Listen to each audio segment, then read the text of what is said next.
गरुड़ पुराण में भगवान विष्णु ने बताया है कैसे निकलते हैं शरीर से प्राण, मरने के बाद क्या होता है आत्मा के साथ। हिंदू धर्म में गरुड़ पुराण का विशेष महत्व है। परिवार में किसी की मृत्यु होने पर गरुड़ पुराण का पाठ करवाया जाता है। गरुड़ पुराण में भगवान विष्णु ने अपने वाहन गरुड़ को मृत्यु के बारे अनेक गुप्त बातें बताई हैं। मृत्यु के बाद आत्मा यमलोक तक किस प्रकार जाती है, इसका विस्तार से वर्णन भी गरुड़ पुराण में किया गया है। आज हम आपको गरुड़ पुराण में लिखी कुछ ऐसी ही रहस्यमयी बातें बताएंगे। कैसे निकलते हैं मानव शरीर से प्राण। गरुड़ पुराण के अनुसार जिस मनुष्य की मृत्यु होने वाली होती है वह बोलने की कोशिश करने के बाद भी बोल नहीं पाता। अंत समय में उसकी सभी इंद्रियां बोलने, सुनने आदि की शक्ति नष्ट हो जाती है और वह हिल डुल भी नहीं पाता। उस समय दो यमदूत आते हैं। उस समय शरीर से अंगूठे के बराबर आत्मा निकलती है जिसे यमदूत पकड़ लेते हैं। ऐसे डराते हैं यमदूत। यमराज के दूत उस आत्मा को पकड़कर यमलोक ले जाते हैं, जिस प्रकार राजा के सैनिक अपराध करने वाले को पकड़कर ले जाते हैं।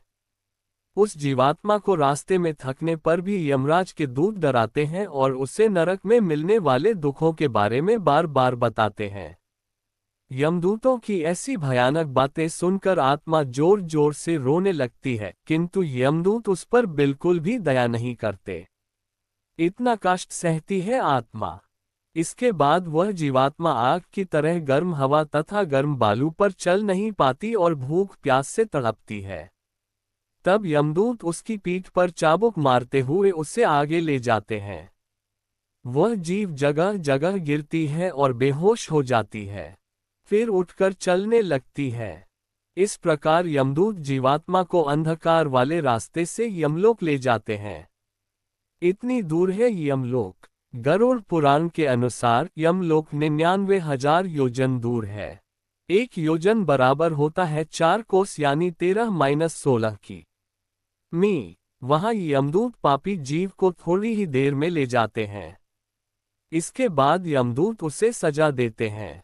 इसके बाद वह जीवात्मा यमराज की आज्ञा से यमदूतों के साथ फिर से अपने घर आती है। 47 दिन में आत्मा पहुंचती है यमलोक।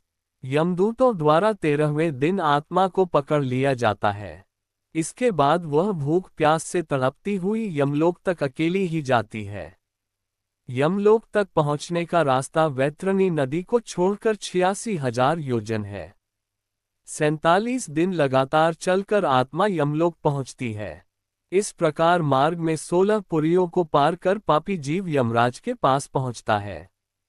तृप्त नहीं होती आत्मा। घर आकर वह जीवात्मा अपने शरीर में पुनः प्रवेश करने की इच्छा करती है, लेकिन यमदूत के बंधन से वह मुक्त नहीं हो पाती और भूख प्यास के कारण रोती है। पुत्र आदि जो पिंड और अंत समय में दान करते हैं, उससे भी उसकी तृप्ति नहीं होती। इस प्रकार भूख प्यास से युक्त होकर वह जीव यमलोक जाता है। क्यों करते हैं पिंडदान? इसके बाद उस आत्मा के पुत्र आदि परिजन यदि पिंडदान नहीं देते हैं तो वह प्रेत बन जाती है और लंबे समय तक सुनसान जंगल में रहती है। गरुड़ पुराण के अनुसार मनुष्य की मृत्यु के बाद 10 दिन तक पिंडदान अवश्य करना चाहिए। पिंडदान से ही आत्मा को चलने की शक्ति प्राप्त होती है। ऐसे बनता है आत्मा का शरीर। शव को जलाने के बाद मृत देह से अंगूठे के बराबर का शरीर उत्पन्न होता है। वही यमलोक के मार्ग में शुभ अशुभ फल को भोगता है।